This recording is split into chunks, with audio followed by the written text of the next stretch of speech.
ముట్టిల కోసం మటన్ తీసుకున్నాను, ఒక పావు కిలో. దీన్ని మిక్సీ పడుతున్నా, డైరెక్ట్ మటనే తీసుకొచ్చిన.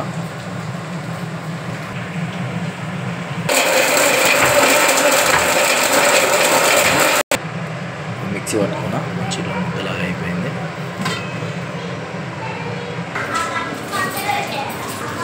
అల్లం వెల్లుల్లి,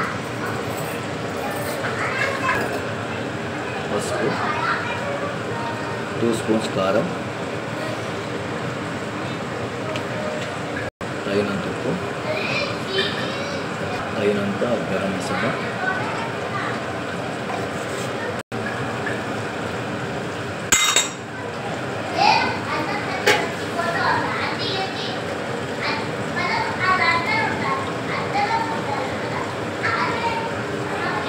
ఒక స్పూన్ మనం మొత్తము మంచిగా కలుపుకోవాలి.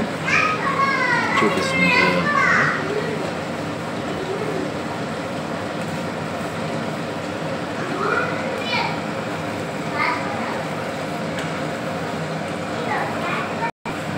ఇట్లా మంచిగా కలుపుకోవాలి. మంచి కారం ఇట్లా అనిపిస్తుంది. ఇప్పుడు వీటిని ఇట్లా రౌండ్గా బాల్స్ లాగా వేసుకోవాలి. మంచిగా ఈ సైజ్ చేసుకోవాలి. మంచిగా బాల్స్ లాగా, ఎందుకంటే ఉడికితే చిన్నగా అవుతాయి కాబట్టి ఈ సైజ్ చేసుకోవాలి. కీమా ముక్కలు ఇట్లా వేసుకోవాలి. మంచిగా ఇవి ముట్టిలు వేయించుకోవాలి. ఇప్పుడు ఆయిల్ వేస్తున్నాం. ఆయిల్ మొత్తం ప్యూరిఫై అవ్వడానికి ఉడకాలంటే ఇలా ఆయిల్ వేసేస్తాం.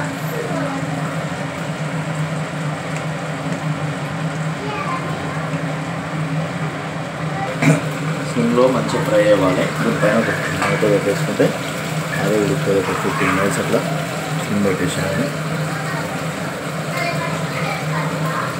ఇలా ఉడుకుతున్నాయి, ఇంకా కొంచెం టైం పడుతుంది. ఒక 10 minutes పడుతుంది. ముక్కలు రెడీ అయిపోయినాయి. ఇప్పుడు బయటికి తీసేసాను. సో మొత్తానికి కంప్లీట్ అయిపోయినాయి. ముట్టలు రెడీ అయినాయి. చూడడానికి ఎంతో బాగున్నాయి, తింటే ఇంకా చాలా టేస్ట్ ఉంటాయి.